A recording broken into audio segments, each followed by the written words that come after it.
Hi, we're a team of Red Cross volunteers called the Absolute Value of Education, and we're here to spread information and awareness about international humanitarian law, or IHL, specifically about education in warfare. I'm Ishika Basin.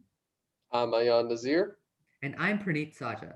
Let's get started on talking a little bit more about the principles of international humanitarian law and how it relates to education and warfare. Now, because this is a presentation about warfare, there will be some potentially upsetting and sensitive themes, although nothing graphic will be shown or discussed. If this is something that is potentially upsetting to you, then please proceed with caution while continuing to watch the video.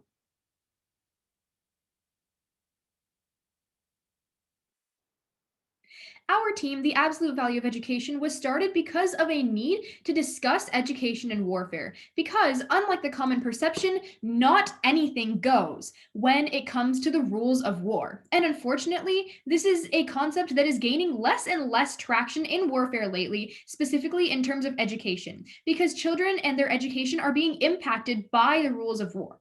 Now, the concept of there being rules in war isn't necessarily a new one, and it's been around for a really long time. But the first time that it was really codified on a major international stage was in the 1949 Geneva Conventions, and then followed up by the Geneva Convention's additional protocols, which all go to serve the rules of war and international humanitarian law. We here at the Absolute Value of Education believe that education is a basic and fundamental right. Yet this is not the case in many war-torn countries and states, where children are being denied access to a safe, proper education.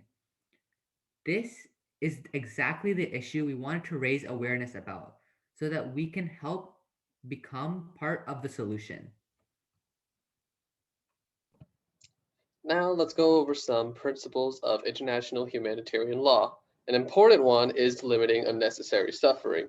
We need to alleviate suffering and treat people with dignity. A prime example of this is to treat prisoners of war with the respect that they deserve as a human by giving them access to food, water, and communication to loved ones.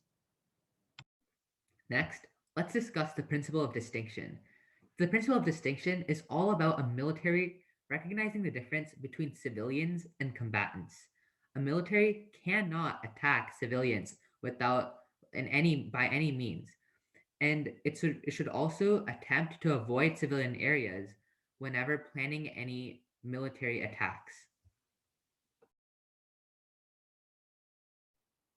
However, in warfare, it often happens that civilians can't be 100% avoided, which brings us to the next principle of IHL, which is proportionality. Basically, limiting collateral damage and evaluating whether a reward outweighs a risk. It's a constant judgment call for combatants and commanders in warfare, and it could be brought up by an example. For instance, take a building in which it is known that country B has many military leaders inside of that building.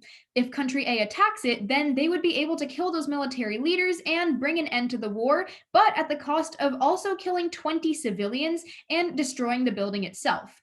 Making this judgment call would be very important for proportionality. Would the reward of causing several of country B's prominent soldiers be worth the risk of the collateral damage to the civilians and to the building itself? That is what the proportionality principle would have commanders take into account.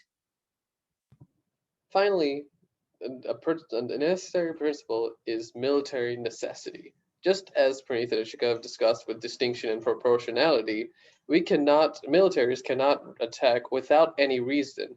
There must be a military advantage to any strategic attack. This is a counterbalance to limited unnecessary suffering.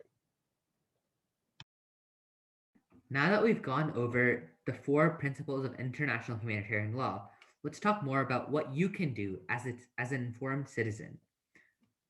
The most basic thing you can do is staying informed about education and warfare, as it's important to know about this issue so that there's more awareness and there's more action done against it. Furthermore, if you want to help more, you can spread information to others and raise awareness, even more awareness about this problem, so that more attention is being placed on education and warfare. You can also donate to Red Cross and other nonprofit organizations that help aid in wars for people in troubles that may need some civilian help who have gotten damaged through war crimes. Another way is to advocate for change through activism. You can spread the message by spreading resources such as this presentation to others online, or maybe bring it up in a conversation from time to time. One final way to help alleviate this crisis is by joining the Red Cross or other nonprofits, such as the ones that Ion mentioned. This is important because the Red Cross, and specifically its service to the Armed Forces Division, is dedicated to helping alleviate this crisis of international humanitarian law and education in warfare being ignored. Now, if you want to find out more information about this, then you can check out the links that we've placed in the description of this video that take you to things such as webinars about this, our presentation about it, and as well as many other resources that can give you more information and resources to help you help out civilians.